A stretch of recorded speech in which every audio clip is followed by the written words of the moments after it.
E o PT quer entrar com uma CPI, quer abrir uma CPI, Comissão Parlamentar de Inquérito, para investigar o Flávio Bolsonaro. Gleisi Hoffmann, presidente nacional do partido, está comandando isso, junto com a atuação do deputado Paulo Pimenta. E a gente tem um vídeo do Paulo Pimenta. Solta aí, Robson.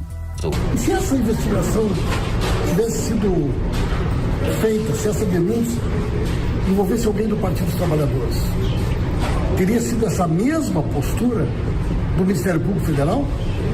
Teria sido esse mesmo silêncio do juiz Sérgio Moro, do Dallagnol, do Marcelo Bretas?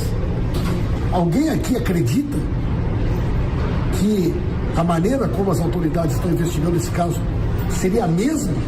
Então é evidente que há um sentimento de impunidade, de proteção. Aí o discurso do Paulo Pimenta, e eles ficam sempre, Augusto, tentando associar o Sérgio Moro, como se o Sérgio Moro tivesse um histórico de opinar sobre casos que não estivessem no seu juízo e agora, como ministro, de continuar opinando. Nada disso ele fez. E ao mesmo tempo eles dizem que o Sérgio Moro só erra o tempo todo, mas eles querem que o Sérgio Moro cuide de um caso sendo ministro. Como é que pode eles desejarem isso? Eles estão misturando Dallagnol e procurador em atividade com o Sérgio Moro, ex-juiz e ministro. Bom, e eles querem uma CPI para apurar alguém que aparece num caso que tem um ranking, né, de movimentações atípicas, liderado por quem? Por um cara do PT, meu Deus do céu. Exato. Então tem que ser rigoroso, menos com o PT. O Siciliano, né? André Siciliano, vou entrar em detalhes. André Siciliano, você vai entrar em detalhes. Pois bem, então é para ser, a justiça está sendo leniente com o Flávio Bolsonaro. Nesse caso, então, está sendo completamente omissa com relação ao Siciliano. Ué, o caso está andando, está investigando. O que eles queriam? Que prendessem e soltassem o Lula ao mesmo tempo? É o PT, né? Olha só, vou dar aqui os registros que precisam ser feitos. O Jornal Nacional localizou a Elisângela Barbieri, assessora do deputado estadual André Siciliano, do PT lá do Rio de Janeiro, que movimentou, essa assessora, tá? Movimentou o maior volume de dinheiro entre os funcionários da Alerj citados naquele primeiro relatório do COAF. Foram 26 milhões e 500 mil reais entre janeiro de 2011 e julho de 2017.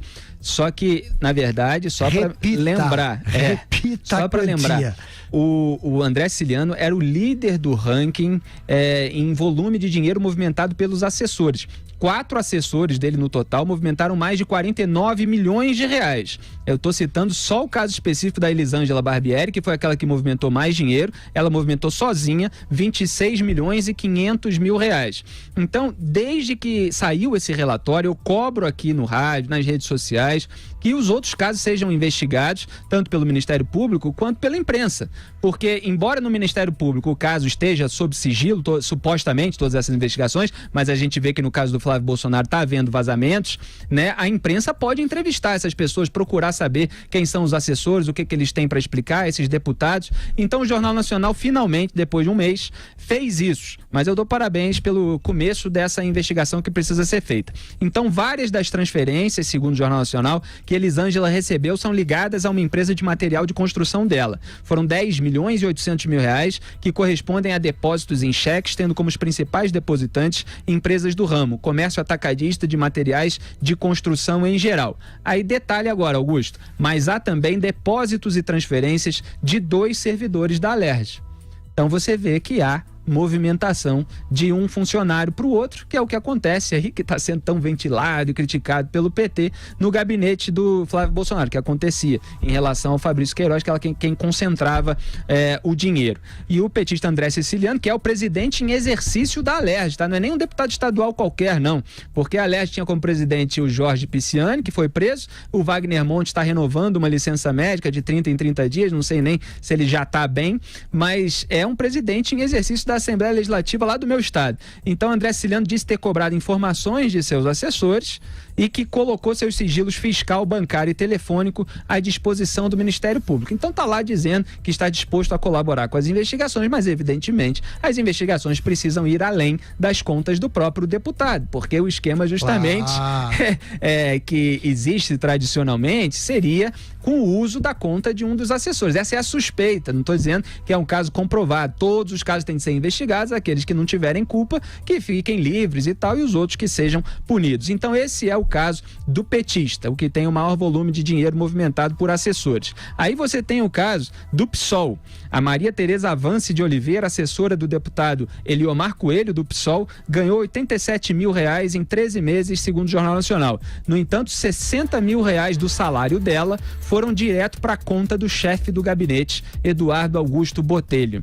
O Eliomar Coelho disse que esse depósito da sua assessora para o chefe de gabinete ocorreu em âmbito privado, seja lá o que ele queira dizer com isso, e acrescentou que irá ao MP, ao Ministério Público, para sanar qualquer dúvida. Então tem deputado do PSOL na lista. Ainda tem o assessor do Carlos Mink, ex-ministro do Lula, que hoje está no PSB, hoje é deputado estadual lá no Rio de Janeiro, ex-ministro do Meio Ambiente no governo do Lula. Um assessor dele chamado Antônio Lisboa Melo de Oliveira movimentou mais de R$500 mil em 13 meses, segundo o Jornal Nacional, e parte desse dinheiro vinha de servidores da Alerj. De acordo com o COAF, foram R$161.729, tendo como origem transferências recebidas de pessoas físicas, inclusive funcionários da Alerj. O relatório não destacou exatamente qual foi a quantia transferida pelos funcionários. E pessoas jurídicas. Além disso, ele próprio repassou dinheiro para funcionários da casa. Então era um assessor que recebia e repassava dinheiro. E aí ele deu lá uma alegação, aqui a matéria fica muito longa, mas só para mostrar como todos lá estão sendo investigados. Aliás, quem informou isso ontem foi o procurador-geral, que eu citei de cabeça, sem citar o nome, de Justiça do Rio, Eduardo Gussen. São 27 deputados estaduais investigados e a maior projeção, a maior atenção é ao Flávio Bolsonaro. Os petistas e a Maria Trindade se comportam como se, eu ia usar uma expressão de baixo calão aqui, mas como se um deles não estivesse na reta das investigações, vamos dizer assim. Diga lá, Zé. Pois é, o que mostra claramente aí é o seguinte, né? É a qualidade do funcionalismo dessas assembleias e como o Ministério Público pode estar investigando deputados, né? E fica despistando, dizendo que não está investigando tudo. É bom que investigue mesmo a todos. Nessa lista aí, é evidente que o deputado Bolsonaro, o Flávio Bolsonaro, está lá embaixo, mas se você contabilizar ali o que se fala dele, o que se cobra dele, é o que está no topo das paradas aí. Hoje o presidente em exercício, o Hamilton Mourão, disse que o problema dele está no sobrenome Bolsonaro, né? Sobrenome Bolsonaro. Então é muito diferente o tratamento. É importante que investiguem todos e que estes funcionários sejam chamados para explicar, porque aí está pelo menos um crime fiscal. Há explicações de que um funcionário recebia depósito para fazer reformas. Isso pode acontecer uma vez, mas de uma forma tão insistente, todos os dias, recebendo na sua própria conta bancária depósitos para fazer isso, é laranja. Ter uma pessoa como laranja. É preciso sim investigar esses funcionários, porque apesar de não terem estabilidade e de não serem funcionários do Estado, eles estão como funcionários da coletividade e são funcionários públicos ainda que temporários. Sobre o Paulo Pimenta, me dá uma falta de paciência, porque é fake news, isso não existe. Felipe, pelo amor de Deus, primeiro, para se criar uma CPI na Câmara ou no Senado, ou mista, nos dois casos, é preciso ter um fato determinante. Não existe esse fato determinante. Segundo, o Flávio Bolsonaro não é um integrante do governo, ele não pode criar uma CPI para o Flávio Bolsonaro. Se houver essa necessidade, seria uma CPI lá no estado do Rio de Janeiro, não uma CPI aqui. Tá, mas mesmo que houvesse esse fato determinante, nós já estamos há um mês de terminar o processo aqui no Congresso, há um recesso, não tem CPI.